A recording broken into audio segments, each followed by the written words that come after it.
Welcome to the deep dive. Today we're really getting into a classic, J.D. Salinger's The Catcher in the Rye. Our mission, like always, is to pull out the core insights, maybe some surprising bits from the sources you've given us. And we're looking at it especially through the lens of, well, how it works for audio. So we're diving straight into Holden Caulfield's head. He's 17. You often hear it called a coming-of-age novel, but our sources paint a picture that's, well, a bit more complicated than that. It's not just about growing up. It's really raw, super personal, just a few intense days where Holden's wrestling with this world he sees as totally, phony, cold, indifferent. Exactly. And what's really helpful is how the sources give us this kind of full summary.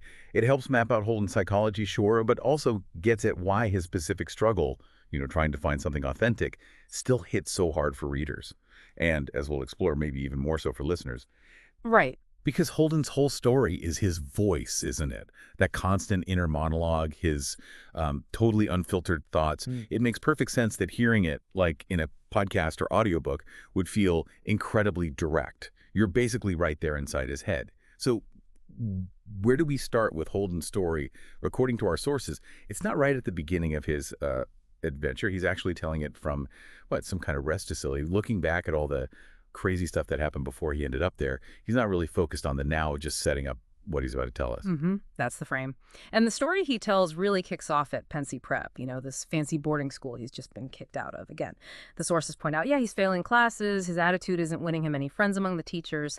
But here's an interesting part. The argument is that he's not dumb. Not at all. He's actually really perceptive. He sees right through what he calls the phoniness of the adult world, and he just refuses to play the game.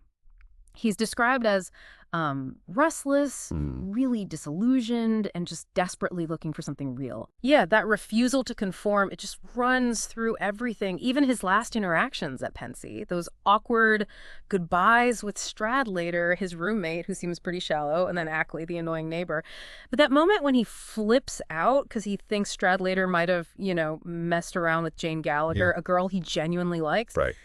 that feels significant. It shows he's not just cynical about everyone, is he? He's actually quite protective of people he thinks are, well, decent. Yeah, that protectiveness mixed with just being completely fed up, that's what pushes him. He leaves Pensy early, doesn't tell his parents, they don't even know he's been expelled yet. His plan, call it that, is just to sort of drift around New York City, stay in cheap hotels, try and figure things out in his head. It's less about running away from trouble and more like a really clumsy search for something. Clarity, maybe independence. And his time in New York, it's just this string of really lonely, sometimes just plain weird encounters. The sources mention him just kind of wandering through bars, hotel lobbies, Central Park, runs into some old classmates, tries flirting with strangers he meets, hires a prostitute. Oh, yeah. But then he just wants to talk to her, which of course doesn't end well. He gets beaten up by her pimp because he didn't pay the full amount they demanded. And if you step back from those individual moments, the sources really emphasize what they all add up to. It just highlights how incredibly lonely Holden really is. He keeps trying to connect. Right. But every time, it seems like people are shallow or fake or just not interested in anything real. It just makes him feel even more isolated. It really underlines that desperate search for something authentic in a world he sees as just full of, masks and lies. But amidst all that bleakness, there are these two relationships that really matter, where we see a different side of Holden, right? First, there's Phoebe, his little sister. She's like the one pure, innocent thing left in his world, a real bright spot. Our sources really stress that she's pretty much the only one who actually listens to him. And she challenges him to, sees through his act. And then there's the other P figure who isn't even there, Allie, his younger brother who died of leukemia. A ghost in the machine. Yeah. The sources make it clear Allie isn't just a sad memory. He's Holden's sort of benchmark for goodness, for authenticity. Allie represents everything Holden feels the world has lost, or maybe corrupted. And a lot of Holden's anger and pain seems tied to just the unfairness of losing someone like Allie. And it's when he's talking to Phoebe in that vulnerable state that we get the big one. Catcher in the Rye image. It happens when he sneaks home to see her. It's a really powerful moment. He tells her about this fantasy he has, standing in a field of rye near a cliff, watching kids play, and his job is to catch them if they start to run too close to the edge. So what's that really about, this famous image? Our sources dig into it quite a bit. It's about wanting to protect innocence, obviously, stopping kids from falling into the the phoniness and disappointment of being an adult. Yeah, it's his way of trying to stop time, maybe.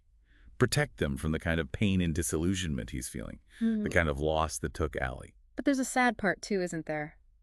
The sources suggest even Holden starts to see he can't actually do it. Right, he can't stop the fall. Yeah. He can't protect everyone, can't freeze time. It's a heartbreaking realization for him, really. And that realization, combined with everything else, well, his mental state really starts to spiral. He starts thinking about just running away, living like a hermit somewhere. He talks about feeling like he's disappearing, Yeah. losing himself. Yeah. The sources mentioned his thoughts get pretty dark, maybe even bordering on suicidal, though he never actually tries anything. It's more like this deep desire to just check out from it all. But then things shift, don't they? There's a turning point. He decides he's going to see Phoebe one last time, say goodbye, then head out west, live as a deaf mute, completely cut off. Right, that's his plan. But Phoebe, she just won't have it. She packs her little suitcase, insists she's coming with him, just completely refuses to let him go alone. And her loyalty, her love, it just stops him in his tracks. He realizes he can't just abandon everything. He can't leave her. And that leads to the final scene, which is just so poignant. He takes Phoebe to the zoo. She wants to ride the carousel. It starts raining, but she stays on, just going round and round, smiling, laughing. Yeah. And Holden just watches her. And for the first time, really, he seems okay. Yeah. At peace, almost. And right there, watching her, he decides not to leave. So where does that leave him? He's back at the rest facility when he finishes telling the story. He mentions maybe going back to school. It's subtle, but there is change, isn't there? He says he misses people he talked about, even the ones he called phonies. Yeah. It's not like everything's fixed, but there's this hint of acceptance, maybe even a little hope that just wasn't there before. And when you look back at Holden as a character, I mean, he's complicated, he's smart, he can be funny, but he's also incredibly judgmental and just deeply hurt. His story really is this unique window into someone trying so hard to make sense of a world that feels chaotic and, well, senseless to him. And, you know, for all this talk about phonies, the truth is, as the sources suggest, Holden is just really scared. Scared of what, exactly? Scared of growing up, I think. Scared of losing that innocence he sees in Phoebe and remembers in Allie. And maybe most of all, scared he might become one of those phony adults he despises. So you don't get a neat bow tied on the end, no simple happy ending. But you absolutely see growth. You see this kid starting to grapple with grief, with feeling alone, with the fact that things change and you can't stop it. The Catcher in the Rye really holds up as this powerful look at being a teenager, figuring out who you are, and that really tough transition from childhood to adulthood. It's not about big dramatic events, is it? It's quiet, it's inside his head, just watching this boy try to hold on to something good. Wow. Okay. We covered a lot there. It really feels like we've dug deep into Holden's world in a pretty short time, hopefully giving you a good shortcut to understanding what makes this book tick. And maybe it leaves you with something to think about, too. You know, Holden's relentless search for something authentic, even when he's surrounded by what he sees as phoniness. Does that make you think about authenticity in your own life? Is it actually possible to hold on to that kind of innocence he wants to protect?